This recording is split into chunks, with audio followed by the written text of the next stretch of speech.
What is up, my friends? We are back, and as you can see, I'm joined by Mr. Steve Bland and Mr. Chris Stoney, fresh off the back of a bit of a smash and grab job last night at St. James's Park. And Steve, I'm going to get straight into it and come to you. Apart from the obvious Rio Ngumoha love-in that we're about to have, what's your initial takeaway from that performance and result last night? Well, actually, those two bits need separating a bit, don't they? The performance and the result, because they are two things that bring with them very different emotions or different conclusions. I think because I've been trying to figure this one out today, and I last night I was obviously absolutely buzzing. We got the late goal, but I was quite disappointed actually with an awful lot of what I saw, particularly after going 2-up with everything that was in our favour. But then I was listening to another podcast today, actually, the Guardian one, and one of the guests on there was talking about just how difficult it was for Liverpool to deal with that atmosphere. Like they were bombing balls in left, right, and centre. An awful lot of really big, angry Geordies. Not just on the pitch, but in the stands as well. And I think we've got to to really massively focus on the fact that we got the win, and that's such a positive because I don't imagine they'll lose many games at home this season. It's a really genuinely hard place to go, and it's a hard place to go and think you can get it all. Think you can get the performance and the win, and you can dominate the ball, and you can get, have it all your own way. Particularly after we know the last couple of weeks of them just getting more and more and more angry. So yeah. My conclusion last night was probably different to what it is now. And now, we'll get into the things that kind of went wrong. And we all saw them, didn't we? But, massively pleased to get a result, like I said, at a place where I don't think that many teams will. Chris, there's one thing that stood out to me last night, and it was Arne Slot after the game, basically saying, was that a game of football? I didn't really see a game of football taking place because 40.08 or 40.8, percent of the time the ball was in play, the lowest since 2010 in the Premier League. So it definitely did feel like, as Steve said, that they didn't set out there to have a game of football, to go back and forth with us. They knew what they were good at. They wanted to keep it tight, and they were reliant on the set pieces, and they certainly made it difficult. Lowest since, what was it, 2010 Stoke as well. So it's literally peak sort of set piecery. It didn't surprise me at all that that's the way they went. I thought we looked a little bit vulnerable from set pieces against Bournemouth, and they exploited that. They obviously had great prowess, and obviously the red card as well. Like, the only way they were going to get back into the game was earning these set pieces where they can make the extra man, irrelevant. And that's what Van Dijk said after the game. The feeling... Well, I just it doesn't surprise me that they're doing it. I'm a little bit surprised that Slot came out and attacked it that much. I didn't think he was that kind of guy. I thought he could maybe appreciate the fact that that's what Newcastle had to do to succeed. If they came out and started playing out from the back with 10 men and trying to play through us, it just wouldn't work. And they had to play to their strengths. So I don't blame them at all for that. I don't blame them for the way that they went into the game. But it's fair to say that the team that tried to play more did eventually win. So for me, Steve, there's one thing I got to be honest about. I don't remember wanting to win a game of football as badly as I wanted to win that game last night because of everything that's gone on around the Isak. But I wanted to start looking at our side and the positive. So let's talk about our first couple of goals. Ryan Gravenberch back into the squad, first time back in. And I know it took a little nick off Shar, but I think that was going in one way or the other. And there's something really satisfying, isn't there, Steve, about a goal against the run of play for your team? Definitely. I mean, I think it was a funny game, wasn't it? Because I think we could all probably have predicted the way it would go. They were going to start really fast, really intense, really at it. Everyone was so angry and riled and emotional on their side. I'm not entirely sure why. That we can get Did into you not get the memo, later. Steve? Apparently, £110 million bids now is it's not good enough. It's insulting. I just don't. We can get into this later on. I don't get anything to do with the way they've handled this whole process. But so we knew what was coming. Like Chris said, we knew what was coming. And actually, I don't want this to sound like I'm having a go at Newcastle because I actually taking away all this nonsense from Isak recently, I think what Eddie Howe's done, the last few years has been absolutely fantastic. They're a good team, brilliant midfield, tough to beat. But yeah, I'm with you. Like really, really desperate to win, and then actually after their equaliser, desperate not to lose, because you could see it going, couldn't you? Like we've seen that film before. Like we knew which way it was going, and there aren't many better ways to win a game of football that you don't really deserve to get anything out of against a team that really, really hates you, than chucking on a kid who probably they haven't even heard of, and he slots one in the 111th minute. It doesn't get a lot better, does it? Well, Chris, let's talk about Hugo for a second, because we've seen a lot of talk this summer about forwards coming into various clubs. United bought 3, Arsenal brought in Gyökeres, but he kind of seemed to go under the radar a little bit, Hugo Ekitike. Maybe it's because we were all so besotted with the Isak situation, but 3 games in a row now, 3 goals, 2 of them competitive, 1 in pre-season. And I got to say, mate, his reaction to the booing, the hissing, the aggression that was coming his way because he didn't sign for a club that never made a bid for him, the cheek of him. But he took that goal really well. And I just wanted to know what your initial thoughts are of Hugo Ekitike. Yeah, really, really impressive. Like, honestly, if the player we weren't looking at wasn't Isak, I'd be totally happy with Ekitike leading the line. He is a physical presence. When he first arrived, I thought maybe he would be a little bit sort of raky and maybe not have the strength, but he's really good at holding off players, backing into players, holding the ball up, and his finishing. I mean, the goals he scored, he's taken, he's been doing it for years. He's only 22 years of age. Like, this guy has got such an amazing future ahead of him, right, left, centre. I really hope it's with us because he's got such ability. The one thing that's really striking about him, I think, is he actually is really intelligent. He knows when to drop deep. He knows when to run in behind. And he also knows when to free up space. He got away from his man so much yesterday, especially in a game where potentially he wasn't receiving the ball. He kept popping up in spaces, which is a bit Bobby Firmino-esque, which, is probably one of the greatest compliments I can pay to him. I hope his form carries on, but yeah, what promising start. It's been brilliant to see, but on the other end of the scale, Steve, did you want to come in on Ekitike? Well, I was just going to say it's dead interesting, isn't it, the Isak situation, because he has made such a good start, Ekitike. Then say this week Isak does come in. Are you starting Ekitike on the left ahead of Gakpo, who's also started really well this season? Probably not. It's great to have options, isn't it? But if you're Ekitike, you're probably thinking I'm okay here. We'll come on to Konate. I imagine you were going to ask about Konate, because the one thing kind of struck me last night, and it kind of goes into Chris, what you said about Ekitike and his build, and he packs a punch for a little lad. But one thing I was concerned about last night, and I think last week as well, we look like we can get bullied quite easily. And you think about the kind of power that we've taken out of the team. Darwin was a big lad. Luis Diaz loved to fight. Jota loved to fight. Andy Robertson loved to fight.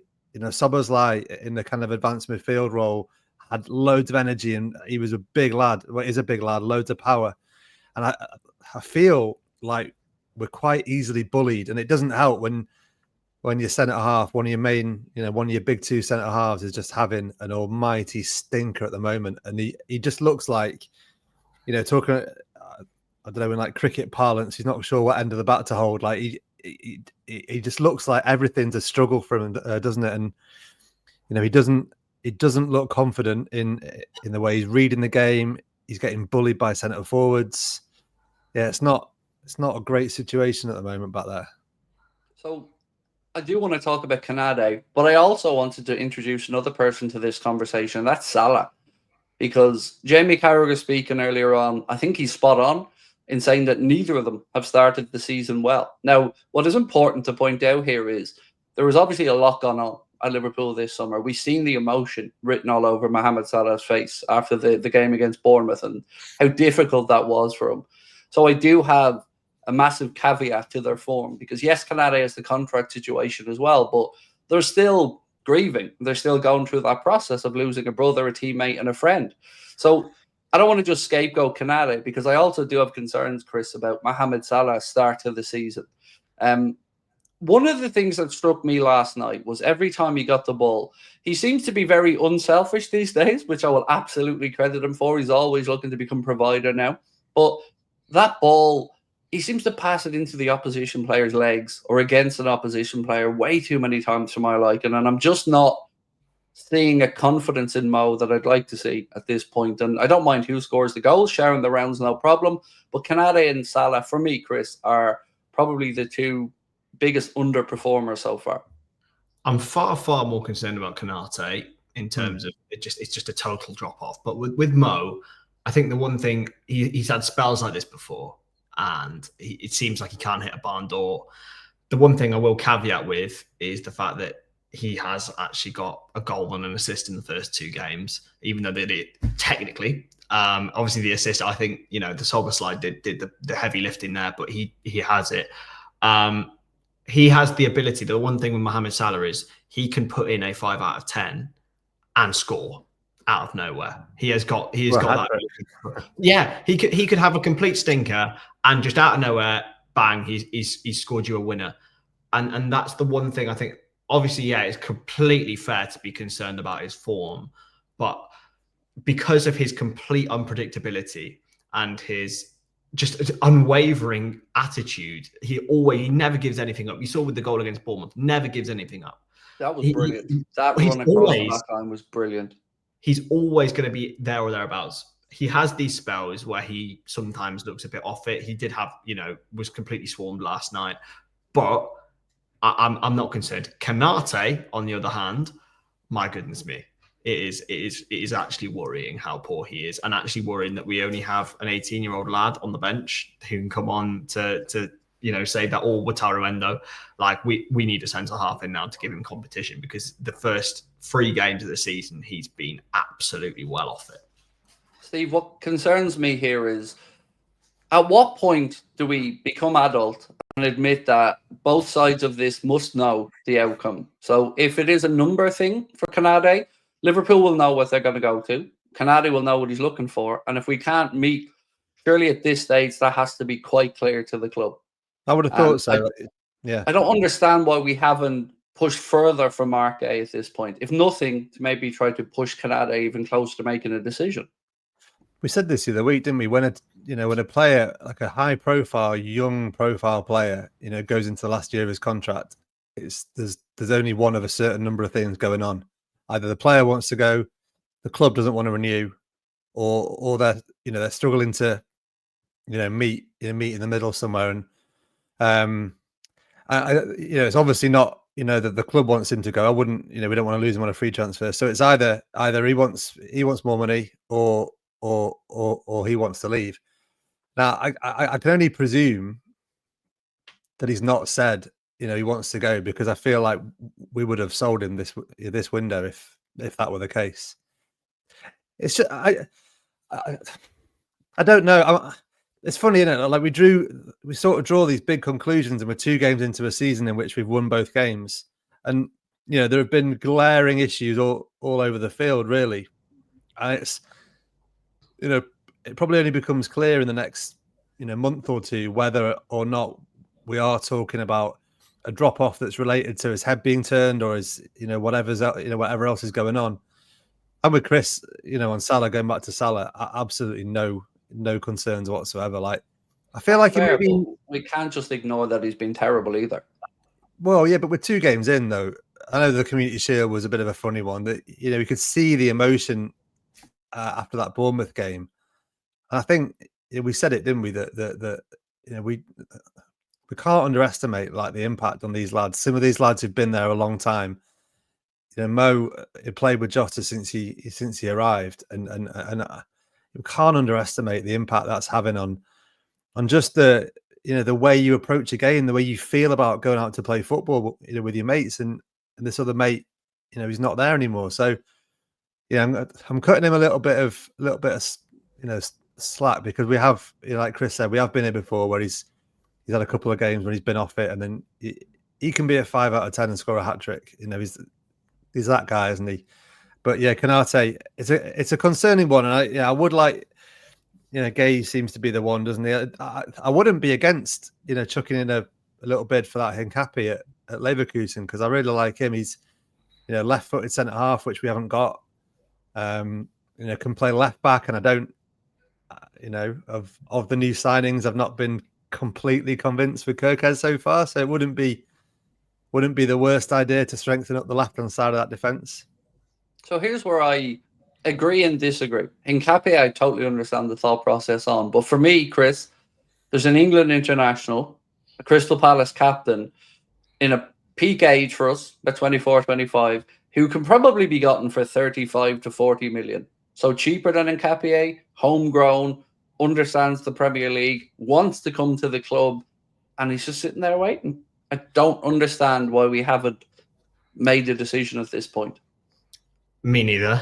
The one thing I think that might be holding it up, and obviously maybe the decision has been made, I don't know, but the one thing I think that may be holding it up is this Crystal Palace European qualifier. I think that it's really vitally important for them that they get into that Conference League group stage, and they think maybe Mark Guehi's the man to get them to do that, and maybe that's what the agreement is. We paid him the money, the 35 to 40 million pounds, which he is worth. Even with the year left on his contract, he's worth that. He's an exceptional defender. He's England's best defender, in my opinion.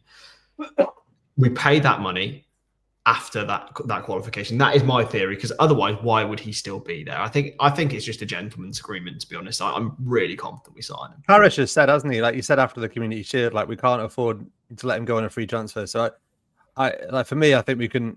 I know various people have said, oh, they'll come back in for him from next year. I think the Palace will be looking to get him out in the next week, like, because they just can't afford not to. Yeah, they're that. Absolutely, I agree. It's stupidity. Yeah, I agree 100%. So let's move on and speak a little bit about another new player at the club, Florian Wirtz. And I think this, Steve, is looking like a really good example of a player who probably is used to a slight bit more time on the ball or in possession, a little bit, maybe slightly slower pace of a league. But I'm seeing enough good signs. I'm seeing enough promise to know that this will be one of those. It will click eventually, but it might just take a little bit of time for him to get used to the league. Yeah, that's all it is for me. Like I don't think by any stretch he's been terrible, and I think he probably isn't that. I was listening to someone talk about him today, and he isn't that guy that grabs the game by the scruff of the neck like a Steven Gerrard. He's not someone that scores 30 goals in a season. He's not. Like a lot of the stuff that he does, it's a bit like, Thiago type stuff. He plays the pass that leads to the assist, or some of the stuff they said. This person I was listening to today said he decorates a game rather than, grabs it by the scruff of the neck. And I think, he that's maybe a little bit unfair, because I think his pressing stats and everything from that, from Leverkusen were fantastic. And I've got no doubts that all we're talking about is 2 games against possibly among the 2 most physical, intense, pressing teams in Bournemouth and Newcastle. And I think he, give it a couple of months, give him his first goal, his first moment. Like all new players need a moment, don't they, when they contribute to a win or something.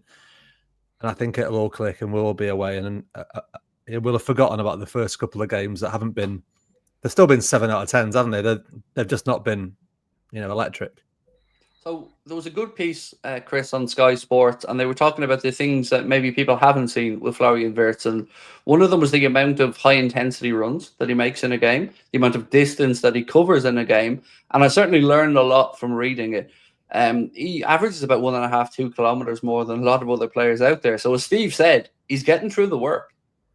The one thing that really sort of impresses me and also doesn't concern me about him, I suppose, is the way that he finds pockets of space, like in places that just shouldn't have space. In between Newcastle's midfield yesterday, he received the ball in so many brilliant areas where if he did find a pass, we would have an overload. He is just like, he's like a magnet for players, but yet he can still receive the ball.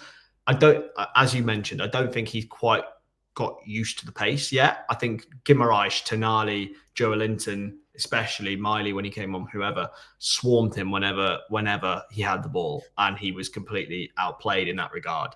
When he learns to maybe release it a bit quicker, then we'll see the fruits. But as you say, running wise, I mean, people said it about Szoboszlai, like he's another example of that, where people just don't know how much hard graft these guys are putting in. Like, this is like running, a lot, like high intensity sprints, like, distance covered. You're talking, 12 kilometers a game. It's ridiculous amounts. And this is a guy you've paid 130 million for. Like, that's what you want. That's the bare minimum. And if he keeps delivering the bare minimum, the maximum will come soon. I'm going to have to say 116.5 before anybody starts tagging us and saying, no, don't be putting more pressure on him with a £130 million price tag. So we've done all the decorating, to use Steve's term. Now let's get into the icing on the cake, which was young Rio Ngumoha. But Steve, we got to give love, massive, massive love to Dom, because without that, without drawing the defender, without the sense of awareness to just let that ball run through his legs, Rio doesn't have probably as much time and space anyway. Not that he needed it. So much of this is what separates, like, a lot of footballers who have good ability, like from the very, very, very best, the ones who in the 110th, 111th minute of a game, when it's all on the line, can still have that clarity of thought to know what's around them and know what they need to do. How many players would have snatched at that, in Szoboszlai's position, tried to take on a pretty tough finish from that position with the defender right on him, and he's just got the presence of mind and the confidence in the lad behind him as well. By the way, that's something. I think if you're in his position and you've got a guy behind you that you're thinking, I'm not sure if he can cope with this moment, you take it on yourself. But he knows he knows that kid behind him has got bags of ability, and we said it a few weeks back, didn't we? I said it. One of the things I love about Rio is his bravery. And like the second he came on, the first time he got the ball, he was at the defender, wasn't he? Like he was taking him on. There's no thought in his mind of turning back in, playing a simple pass, and just keeping it simple, like we see with some young players. First moment, get it, go at the fullback, and I think. It came to that finish. It's not an easy finish, that, taking it first time as well. And what a moment. What a moment. Like, I said in our WhatsApp group, I was just laughing. It was just funny. Like, it was just a bit mad, wasn't it, to finish off a game like that, after all the hoopla around it. And yeah. So, Chris, I'm in love with the young man, not because of footballing ability, but because have your baby, doesn't he, Craig? Sorry, he's going to have your baby, doesn't he? Isn't that what you said last night? He doesn't know I've had the snip yet, Steve, and I don't want to ruin it for him. So, but just the expression on his face, and I watched him be interviewed on All Red as well today, and it's just pure, unadulterated joy, happiness, and a lack of fear. It's one of my favorite things about any young player, particularly young wingers. They just have no fear. Just get the ball and do what they always do, which is run at people, make things happen. And there's two things about the goal that stood out. One, Dom admitted he didn't know Rio was behind him. He hoped he was behind him. Also, the movement from Rio to get towards the near post, which he's been taught, he said, in the academies as well. But 7 out of 10 people, and some of the dressing room said this as well, take a touch before they hit that. But as Steve said, confidence flowing through the veins. He steps up and he guides it, which is the key. Doesn't put the laces through it, isn't leaning back, just guides it into the corner. And Pope had no chance. It was beautiful. I mean, yeah, it's poetic, wasn't it? The one thing I will say is, as you say about young wingers, they have no fear. I struggled to find many his age or any ever, maybe Sterling back in the day. Probably not, actually, because he was really erratic in front of goal. Yamal, probably another example. who would have that level of composure, as Steve said, in these really high pressure moments. That is like, it's totally incredible when you deep it. Like, put me in that situation. Oh, I'm 23, but put me in that situation, I fucking crumble. You know what I mean? Yeah. Like, it's a huge pressure moment. You know, this is like a Premier League debut lobbed on to go and prove yourself, lad. And there's so many other different factors involved that we can't comprehend, and maybe he didn't comprehend in the moment because that's why his mind was so clear. But my goodness me, I was so happy when he scored that goal. We've been speaking about attack in depth, but fucking hell, if we can stick that lad on and he can have that level of impact and that high pressure, my God, you can start at this rate. If he can continue, obviously I'm completely going over the board here, but if he continues on a good trajectory, yeah, he's definitely winning the Ballon d'Or. Steve, you mentioned something a moment ago that I think works well here. You said having a moment for a new player coming into a club. Well, yeah, I'm going to twist this a little bit and say that probably set off a light bulb in Arna's mind, that he knows that he can trust this kid in those big moments. 100%. I think we were the same with Chiesa last week, didn't we? Against Bournemouth, he had his moment, and I think we saw him probably come on a bit earlier last night than maybe we have done before in those situations. I mean, it's just wild. It tells you a lot about the kid, doesn't it? You know, the ability's unquestioned, but you know, if you're designing an atmosphere that is as hard to play in as it can be, like it's about that, isn't it? Like 55,000 do they hold at St. James's? Like angry Geordies who've seen their team come from 2-0 down against all the odds. They've just equalised 10 minutes earlier. They're piling forward. They think they're going to have this moment. Enter this lad who probably they've not never even heard of. Everyone's getting pounds that Lewis Miley coming on. Yeah, exactly. Everyone's getting booed. Everyone's getting booed and jeered, and like every touch is getting booed. And how much does it tell you about that lad's mentality? That he's like, I don't care. Like, I don't care. I'm coming on, and I'm going to make an impact. And like Chris said, if that's any of us, any normal, even talented footballers, your heart is going a million beats an hour, and you don't have the composure to put that away in the way that he did. So, yeah, forget the ability for a second, which is obvious. That moment will have told the manager an awful lot about what's going on up there for him and how much composure and belief and maturity he's got as well. So let's look to the transfer window now, Chris, and I want to ask you kind of a double-ended question. Firstly, in an attacking sense, do you think it is at this point Isak or nobody? And secondly, do we have enough squad depth overall if the window was to close tomorrow? I do think it's Isak or nobody. Yeah. Mainly because I'm not sure the options are there or the quality of options are there that we're looking for elsewhere. So yeah, I do think that. And no, I don't think our depth is ready. I do think, as I said, the priority for me has to be that centre back and potentially a defensive midfielder as well. Those would be my two ahead of even, but obviously it's Isak, so go and get Isak. You have an opportunity to go get probably the best number 9 in the world that's available. Go get him. But in terms of actually using a logical mind, centre back and defensive midfield are far more important. And I think, get Guehi in and then potentially look for a versatile midfielder. That would be my choices. So, Steve, this is where I feel a little bit dirty because I love the business we've done. I have no qualms over the signings we've made. All very good, very worthwhile. But if you look at it just numerically, it does feel like we've left ourselves light. And for that, at the moment, I do have some frustrations around the recruitment team, but I do also appreciate that there is still time to fix this. Yeah. I think, we started doing this, didn't we? 3 weeks ago, 4 weeks ago, when we were all pretty confident that Isak would come in. We were all pretty happy with the business so far. I think I'm at a situation now where if the window ended tonight, I'd be giving us a 6 out of 10 for our transfer business this summer, because I don't know if, as it stands now, we have got a stronger squad than the one we ended last season with. I don't know if we have, because we've got, a couple of them, unproven players in key positions.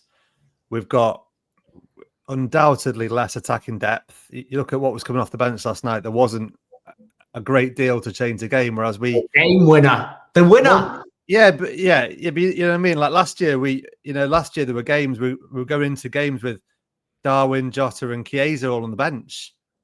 Like, if you're trying to change a game, that's wild, isn't it? And would Darwin score it though, Steve? Would Darwin score that goal that Rio scored tonight? He came on and scored 2 against Newcastle a couple of years ago, didn't he? No, I'm not saying he would, but you know what I mean. Like we had options coming off the bench. Viable, like 50-50 calls the manager would have made. That he's bringing a player off that doesn't actually weaken the team at all. It's not you're bringing Diaz off the bench or you're bringing Jota off the bench. We're just not there. So going back to the first question you asked, Chris, I really hope it's not Isak or nobody, because Newcastle are still being pretty stubborn about this. And obviously there were stories today which might have shifted it about them all going to his house and him basically still telling them no, which must have been a fun conversation for these. By the way, did you see the face on the Newcastle higher ups when they were 2-0, 2-1 down, and the camera panned to them? One of my favourite moments of last night. Well, they're not used to things not going their way, these lads, are they? So I imagine that's kind of behind a lot of the ego trip we're seeing with Isak. Whereas we've said it before that although we'll say we've gone the other way, haven't we? We've sold our players before we've brought in replacements, and we feel like we're in a bit of a pickle. Whereas, on that, Steve, sorry for butting in. On that, did you feel, because this is a talking point that's come up quite a bit in our Discord group and on streams, did you feel that when we sold Diaz in particular, that we did that because we were of the mindset that we had somebody ready to come in? Or do you think we were just clearing the decks and hoping? No, it must have been. We must have had confidence we were going to bring people in. Must have done, because that's just selling Darwin and Diaz. So what would have changed then? What would have shifted the goalposts in between the time? Because nothing's really changed publicly that we know of in the Isak stance. No, I don't know. I wonder if they had more confidence, they get Isak done quicker. I don't really know. It's funny, isn't it? Yeah.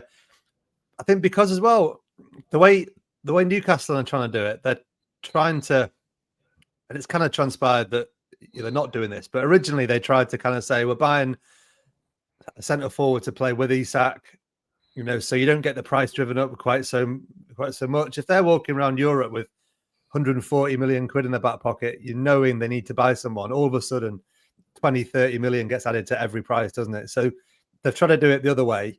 And actually now, we all know that's not the case. We all know they're trying to, use that money before they get it. But like I said, if it ended tomorrow, if it was September the 1st tomorrow, I'd be thinking 6 out of 10 at best, because I do feel we're short.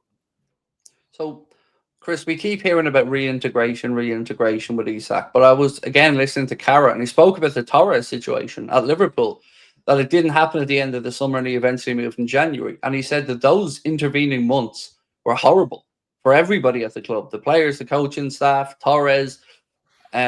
So Newcastle fans keep talking about winning in this situation. I don't see any way that they win here. I just don't, because if they keep the player, even if they reintegrate him into the team, and even if he starts scoring a few goals, we know from being on the Trent situation that every newspaper report between now and January is going to be talking about Isak's decision, Isak moving. It isn't going to go away for Newcastle's owners. It's very similar to when Van Dijk, obviously the whole tapping up thing. I know Van Dijk obviously went back and trained and did everything, but he did not want to be at Southampton. We all knew that. Everyone knew that when that was going on at the time. Isak's gone obviously 2 or 3 steps further than Van Dijk ever did, and Van Dijk still overstepped the mark. So that surely has completely estranged him from teammates and staff at the club. I just cannot see. I cannot fathom a way that Newcastle players and their manager Eddie Howe would actually entertain the fact of Isak being reintegrated. It works out better for them if they get themselves a British record transfer fee, which is apparently a disgrace, but a British record transfer fee and a player who doesn't want to be there off their books. It's only us. Henry Winter's been talking about the 110 million, Steve, as if it was basically us going up and spitting in Newcastle's face. And I love Henry Winter, but I couldn't believe what I was hearing. It's only Liverpool that are allowed to bid under what a team's asking for, isn't it? Everyone else is fine to bid, whatever they think. Newcastle are fine to bid 25 million for Visser and 40 odd million for Strand Larsen, even though they know what the price is. So this is why I found the whole thing like just ridiculous. All Liverpool have done, they've done nothing outside of every other high-profile transfer that's ever happened in the history of football. They've made a bid. Also been asked to have a conversation about Isak initially.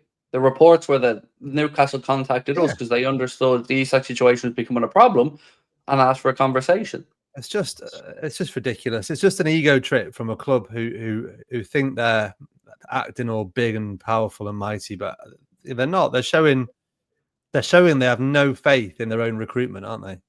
And also, absolutely zero. And also, what I think is totally indicative of, I think that Strand Larsen, by the way, is rubbish. Like, he's bang average. He's brilliant. He's rubbish next week. This week he's brilliant, Chris. But what a replacement! Perfect replacement for Isak. He is indicative of where the market is, because I know people say we need to go and get someone else in that isn't Isak if we don't get Isak, but like genuinely, not much far down on the pecking order is Strand Larsen. So you're looking at Isak. Is Rodrigo available? No one won't actually knows. And then you're probably going towards a Strand Larsen or a Visa. Like this, Isak is so far above everyone else. This is why it has to be him. Like they are trying to replace him with like the regeneration of like Graziano Pella or someone like that. Like, Graziano Pella. Do you know who I'd like? Sorry, I just to slightly chuck a name in. It's not a new name. A few people have mentioned him. Like Julian Alvarez would just be a complete hand in glove fit for us. Like plays left, right, centre, plays number 10. Pardon? He apparently doesn't want to come back to the UK. Well, I think he's ideal. He was my number one target start of the transfer window. Perfect. And he's not happy in Madrid either. Yeah, perfect. Like you could get him for probably 80, 90, 100 million or something. Perfect. Bid 60 just to insult them. Yeah. Yeah. At this point, gents, is a sale of Elliott too much with what we're looking to do? Because I understand the thought process here 100%. And I agree with Elliott looking for more minutes. He should. He's too good not to be playing. But is he a Wirtz? Is he a Szoboszlai? Is he a McAllister? Probably not. So his minutes will probably be as limited, if not more limited, at Liverpool. So I understand the thought process. But it's another option for us. And if he goes, I think he'll go with the best wishes of everybody. And, of course, we'd hope to see him back. But is it a bit too much at this late in the window, or do you think he still moves? I really, if you'd asked me this 2 weeks ago, like, I'd have probably said, we need to sell him. But I think he even had like a little role in the goal last night. I just think it's worth keeping him around for the next year. Maybe there's a deal that can be done, a gentleman's agreement. We've heard so much about those this summer. With him to say, look, just one more year and we'll sell you next summer, we promise. Like, because we're currently short in multiple positions where he can cover. So I personally would actually lean towards keeping him rather than selling him now. There is no World Cup year though, Steve, and he wants to get the senior squad. I don't see, like, from our club point of view, I don't see one upside of selling him. If he's desperate to go, well, yeah, but I don't know that we're short of. We're short of cash. Like, if he's desperate to go, and he'd go with a heavy heart, wouldn't he? Because we know what he feels about the place. But if he really feels like he wants to go somewhere else, and they're talking about Leipzig, aren't they? If Xavi Simons goes to Chelsea, that'd be a great move for him. But if he really, really does want to go, then you say fine, we'll get the best deal for him, and off you go. But unless he's properly agitating for a move, like he's perfect. You know, he doesn't make a fuss. Comes on, generally has an impact. You know, it doesn't seem like he's a guy. His love for the club is such that he's probably going to be happy with 10, 15 starts in a season. You know, so as long as you can convince him that he's part of it, I don't see a reason why we should be actively trying to sell him. I think both of you have made very valid points, and like Steve said, it would be with a heavy heart because we know how Harvey feels about the club, and certainly how everybody at the club and in the fan base feels about him. So to finish up, my favorite pet peeve topic, Chris, referees. Will we ever see consistency of VAR use and calls? Because in the first 2 weeks of the season, there's already been. Let's just take the United game as a good example here. The penalty incident. There was a foul each way, I felt, in there. One for United, one against United. But that went United's favour. And this isn't an anti-United rant. But then you see Lenny Yoro very clearly pushing Calvin Bassey with enough force to push him off balance and forward. And that isn't enough contact in football. I don't know what to say, mate, anymore. I'm getting confused about what the rules of the game are and why all of a sudden there are different rules for attackers and defenders and fouls are different in different parts of the pitch. It's unspoken rules that nobody will acknowledge. And even on ref watch, Dermot Gallagher was getting pelters from one of the guys on there who was like, come on, Dermot, that's a foul in the halfway line. It's a foul here. We're getting sold a pup here, Chris, from the referees again. I think, well, that you've answered the question within your there, because no one knows what the rule is.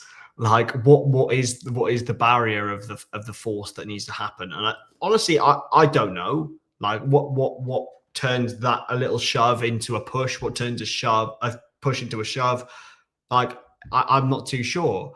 It's because of the total ambiguity of what everything is, and until you standardize it, I don't think you'll ever have consistency. And you can't standardize it on those subjective calls, can you? You just can't. And that's what they're trying to do, which is they're letting stuff go this season, which, to be fair, they have in a lot of games, a lot more physical contact being allowed to play on. But again, that was pretty cut and dry, that push in the back of Calvin Bassey's back. And I was looking at our game yesterday, Steve, and I counted 3 or 4 fouls from Kieran Trippier in that first half. And then I went back this morning and checked. He didn't pick up a yellow at all in that game.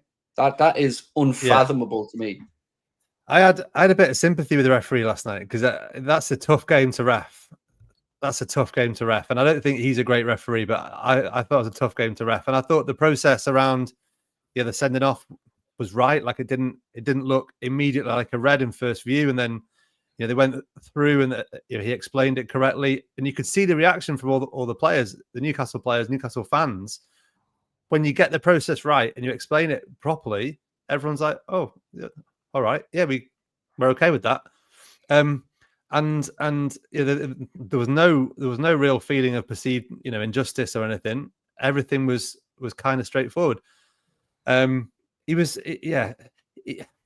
was funny last night because it was as if he was desperate not to give a yellow, but then he was really fussy with like little fouls that I thought he could have let go. There were a couple of Newcastle ones early doors. There was one on Wirtz, wasn't there? And there was another one. We thought maybe they could have. And Ryan's goal just before the goal. Yeah, yeah. There could have been another couple of yellow cards, but like I say, I'm willing to cut him a little bit of slack last night because I thought it was a really tough game to ref. The one you did mention, sorry, just go back to the Bassey and United one. I can't really understand how you can look at that and not think that was a foul. I've a lot of sympathy for Fulham in that one. So, final question, and I'm going to caveat this: who is the best current official in the Premier League? And you're not allowed to say Jared Gillett, because he can't referee Liverpool games. So, of course, we're going to think he's better. And he probably is. That is probably the correct answer. But he can't ref Liverpool games. So, I think it would be a cop-out for us to answer Jared Gillett. Fucking hell. It's the $1 million question, isn't it, Steve? I do you have any ideas? Because my answer is one that people probably won't expect. Go on. I think he gets a lot wrong. But I do think Anthony Taylor's probably, in the big major moments, one of the better ones with dealing with them. Liverpool fan to ever give Anthony Taylor praise. This is how bad the bunch are, though. You know, we talk. Yeah. I'm talking about the Anthony Taylor incident for the racism incident, the way he dealt with that with Antoine Semenyo. I remember him refereeing the game in the Euros as well when Christian Eriksen had his heart trouble, and I remember thinking, yeah, he handled these. And then Mourinho, remember when Mourinho had a pop at him after one of the Europa League games or something. I think in those huge big moments, he more often than not gets them wrong, and I always feel like he's very professional as well. He's probably up there, isn't he? With and I know you're not a fan, Craig, but you know Michael Oliver is probably up there as well. Like, but he is. Just He know what is. the handball rule is, Steve. We're talking some pretty low bar competition here, aren't we? But oh, geez. Yeah, I mean, we're back to the Jeff Winter days here, aren't we? I don't know. I don't know. Yeah, I really don't know. Kavanagh's all right. Kavanagh's all right. They're all pretty average, aren't they? Like how if you're I don't really know any like biased football fan who says like regularly that oh you're a good referee. I don't think there's many out there that's ever really existed apart from like I don't even know. Pierluigi Collina's the only one that we all agree on. I think is he the only ref ever. Like I honestly in the Champions League, you see, aren't there? Who you think like they're pretty decent, but they're all fussy as well, aren't they? They're all I don't know. It's a really tough. It's a really AI tough refs gig, isn't it? I think that's the way to do it. Just fucking forget human refs. Just make them AI. Like, so conclusion, Craig, we haven't got an answer for you. Sorry, that's yeah. There you go. Look, this is where we appeal Nobody. to the viewers. If you're watching this on YouTube or whatever, do let us know your answer in the comment section. That pretty much brings us to an end this week, gents. Next week when we talk, the transfer window will have shut closed. So we will have a lot to get our teeth stuck into, and we'll know the answer to the question, have we signed Isak and Mark Guehi or not? Until then, thank you to Chris, thank you to Steve, thank you to you guys for watching, and we'll catch up with you soon. Take care. Bye-bye.